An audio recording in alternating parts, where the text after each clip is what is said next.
Hello everyone.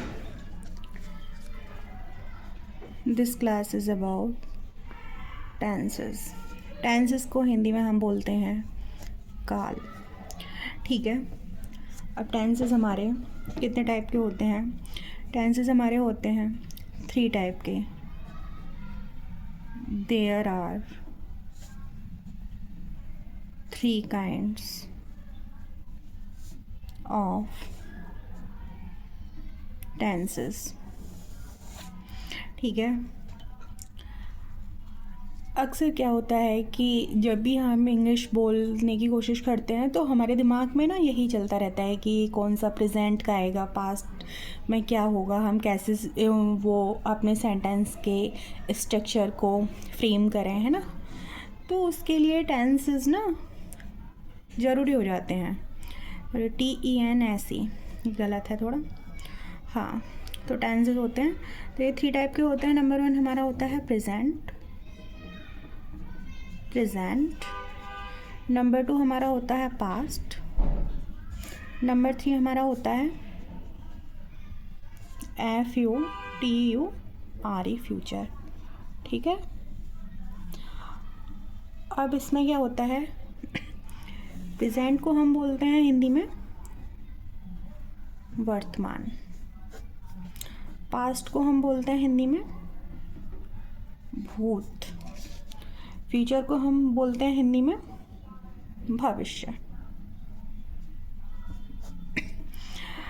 अब देखो वर्तमान, इसका क्या होता है कि वैसे तो हमने सभी ने पढ़ा है शुरुआत में कि प्रेजेंट जो अभी का है. ठीक है. प्रेजेंट यानी जो काम अभी का है. ठीक है. वर्तमान का. ठीक है. अच्छा, इन सब के भी अलग अलग पार्ट होते हैं. लाइक प्रेजेंट का पार्ट होता है नंबर 1 प्रेजेंट इंडेफिनिट या फिर simple present tense. Simple present tense. ठीक है. और दूसरा पार्ट होता है इसका प्रेजेंट CONTIN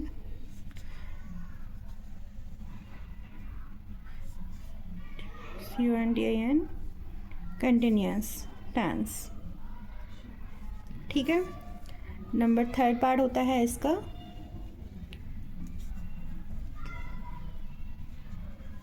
प्रेजेंट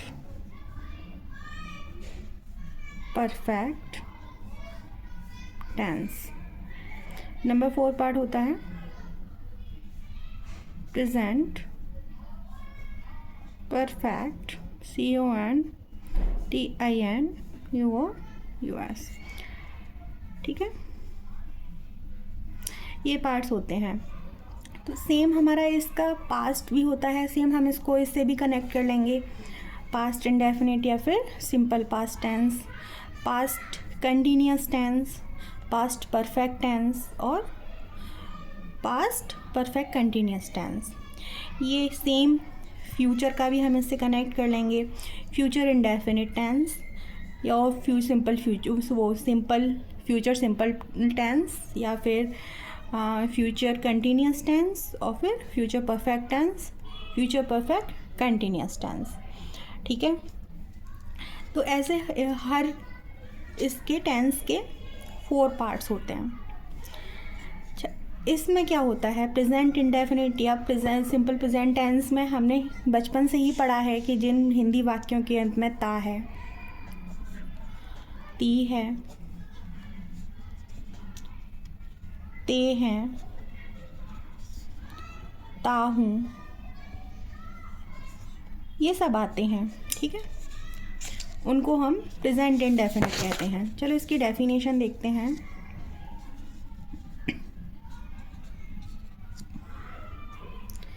देखो डेफिनेशन जो उसकी इंग्लिश में होती है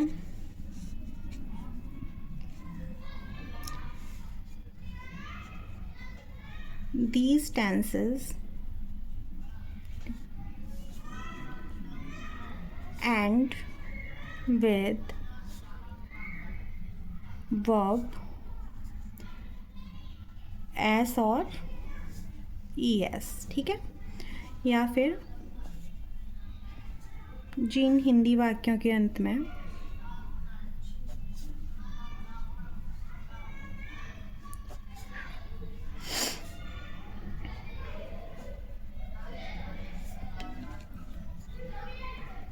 ता है, ती है, ते हैं, ये सब आते हैं, वे प्रेजेंट इंडेफिनिट टेंस कहलाते हैं। I know writing is not clear because I am not habitual of writing on this paper. And also I am not habitual of writing anymore. So writing is not very clear. I hope you will understand. And जैसे कि हम first sentence start करेंगे, राम खाना खाता है, ठीक है। राम खाना खाता है, लास्ट में ता है, ठीक है। अब हम इसका रूल क्या होता है, सब्जेक्ट प्लस वर्ब एस और es plus object plus other words, ठीक है। सबसे पहले सब्जेक्ट आएगा, फिर वर्ब आएगी। अच्छा, वर्ब में एस या ई एस कब लगता है, देखो इसका भी मैं बता देती हूँ। Those words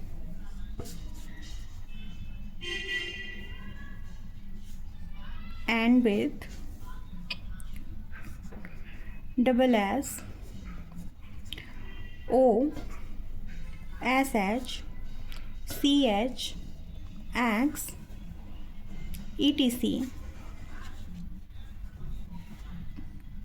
they take ES in the end with plural form। इसका क्या मतलब है कि जो शब्द अपने लास्ट में double s o s h c h या एक्स से ख़त्म होते हैं, वो प्लूरल फॉर्म में क्या करते हैं, सॉरी उनके एंड में सिंगुलर फॉर्म में। वैसे तो अगर नाउन होते हैं तो अगर नाउन होगा तो प्लूरल, जब वर्ब की बात हो तो सिंगुलर, ठीक है। तो जैसे कि हमने बोला आई गो, मैं जाता हूँ। ही गोज, वह जाता है। ई एस से लास्ट हो रहा है ना, मैंने भी बताया था कि ओ से जो ख़त्म होते हैं उनमें ई एस लगता है, ठीक है। तो ये होता है। अब इस पे राम खाना खाता है, सब्जेक्ट क्या है हमारा, राम। अब देखो यहाँ पे क्या आ रहा है, वर्ब में एस या ई एस। अगर subject is singular, then verb will take in its end s और es। अगर सब्जेक्ट सिंगुलर है तो वर्ब में लास्ट में एस या ई एस आएगा। जैसे कि सब्जेक्ट है राम, सिंगुलर है, एक ही है ना राम, तो वर्ब क्या है, जाना। ठीक है, वर्ब जाना है, राम सिंगुलर है, तो हम GOES लगाएंगे। बताया था मैंने, जो वर्ड्स ओ से ख़त्म होते हैं तो उनके लास्ट में ES लगता है। अब देखो, अब क्या आ रहा है, सब्जेक्ट। सब्जेक्ट क्या है, खाना, राम खाना, सॉरी ये चलो राम जाता है, राम आगरा जाता है कर दो, राम आगरा जाता है। ठीक है, तो जाना की गोज़ हो गई। अब देखो कहाँ जाता है, ऑब्जेक्ट क्या है, आगरा, तो सब्जेक्ट हो गया और ये हमारा वर्ब फर्स्ट हो गया, ये हमारा ऑब्जेक्ट हो गया। ठीक है, सेम ये वाला, राम ईट्स फूड, राम खाना खाता है। ठीक है,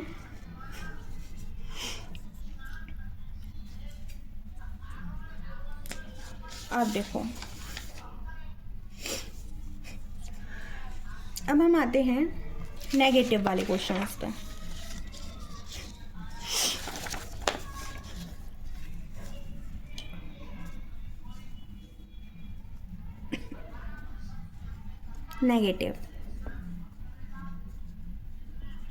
नेगेटिव सेंटेंसेस।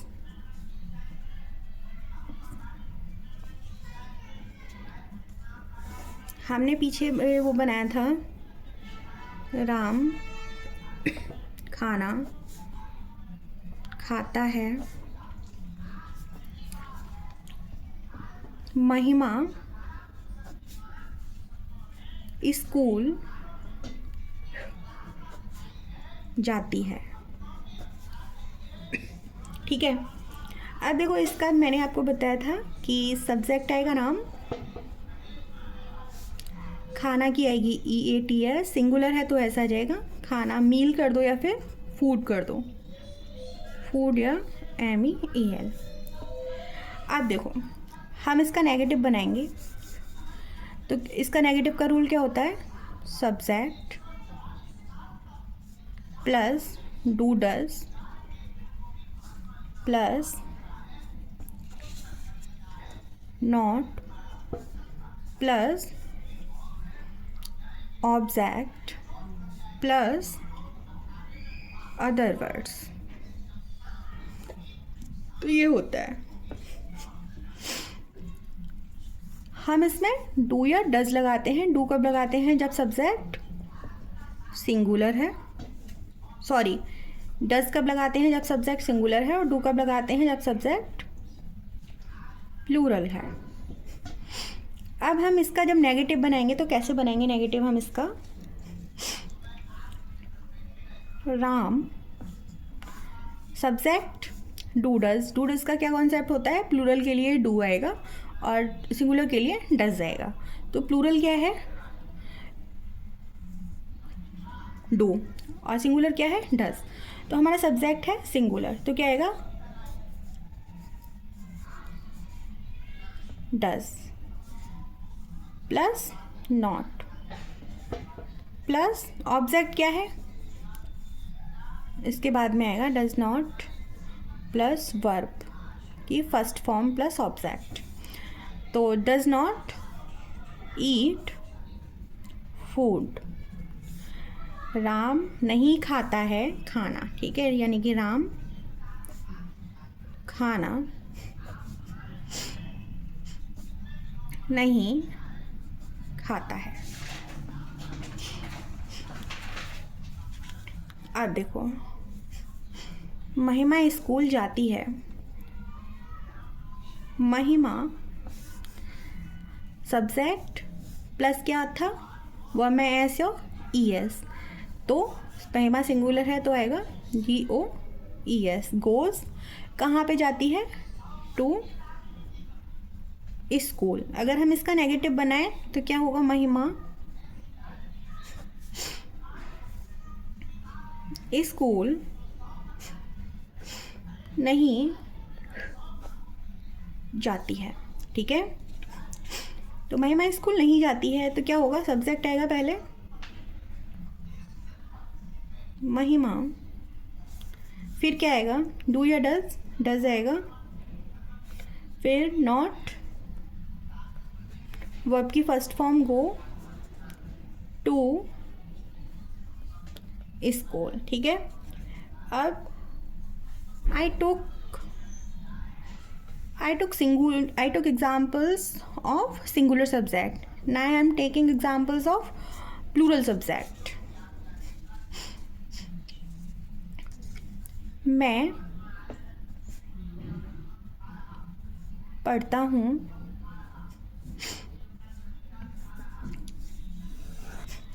नेगेटिव होगा मैं नहीं पढ़ता हूँ।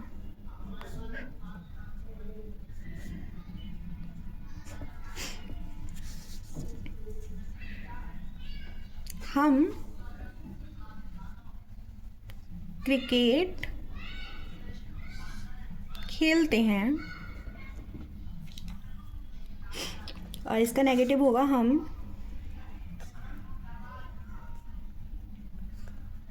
क्रिकेट नहीं खेलते हैं। ठीक है, तो मैं पढ़ता हूँ, मैंने क्या बताया था कि सब्जेक्ट प्लस वर्ब में एस और ईएस, ये सिंगुलर के लिए, और विदाउट एस और ईएस प्लूरल के लिए, प्लस ऑब्जेक्ट। तो आई, ठीक है, आई हम वैसे तो मैं ओनली वन पर्सन होता है, बट हम इंग्लिश ग्रामर में इसको एज अ प्लूरल लेते हैं। ये एक्सेप्शंस होते हैं, जैसे कि आई, हम इसे जब किसी भी सेंटेंस में यूज़ करते हैं तो हम इसे एज अ प्लूरल ग्रामरिटिकल जो वो बनाते हैं सेंटेंस, तो प्लूरल के हिसाब से बनाते हैं। और आई के साथ वॉज आता है, वर्ड नहीं आता है, और आई के साथ हैव आता है, और आई हमेशा एज अ प्लूरल यूज़ होता है, और सिंगुलर सिर्फ वॉज आता है आई के साथ। तो पढ़ता हूँ, पढ़ने की क्या आएगी, एक तो पढ़ना होता है अध्ययन करना। ठीक है, तो यहाँ पे कुछ ऑब्जेक्ट नहीं दिया हुआ है, तो सिर्फ स्टडी बोल देती हूँ मैं, आई स्टडी। ठीक है, प्लूरल था विदाउट ऐसे ही ऐसे। ठीक है, मैंने बोला था यहाँ पे प्लूरल विदाउट एस और यस। अब देखो, मैं नहीं पढ़ता हूँ, प्लूरल है, यहाँ पे प्लूरल के लिए डू आएगा, I do not, I do not study,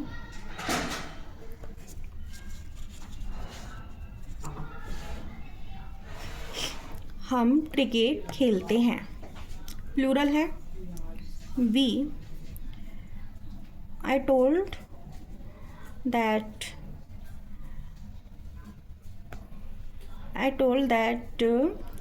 with plural subject we take without s or yes we take verb। ठीक है, verb की फर्स्ट फॉर्म। तो यहाँ पे we खेलना की क्या आएगी, प्ले, we प्ले, क्या खेलते हैं, CRICKET, हम क्रिकेट खेलते हैं।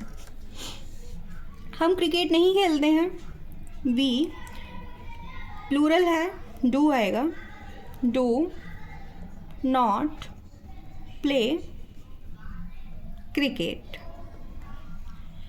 I hope you are getting all these points what I told, and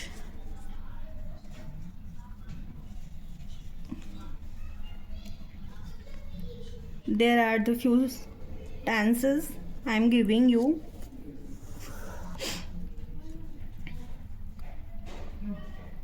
हम रामायण पढ़ते हैं, हम रामायण नहीं पढ़ते हैं।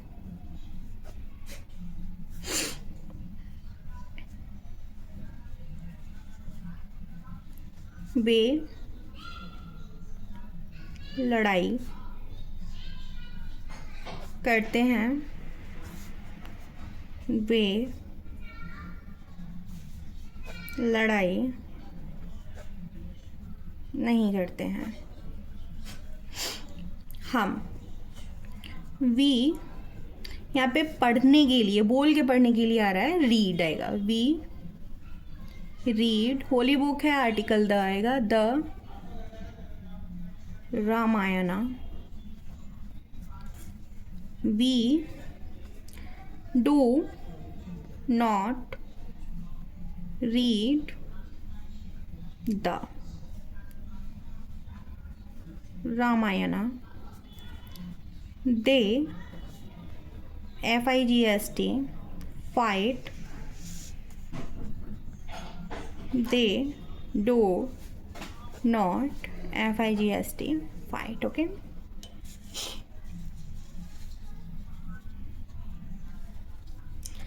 there are few words, there are few vocabularies. peevish, चिड़चिड़ा, पग्नेसियस, झगड़ालू, झगड़ालू, स्टबर्न, जिद्दी, टीनेसियस, जिद्दी,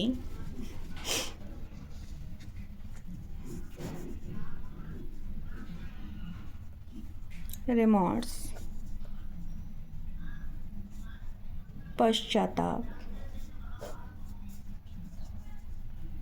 एंड इम्परवियस, फर्क न डालने वाला।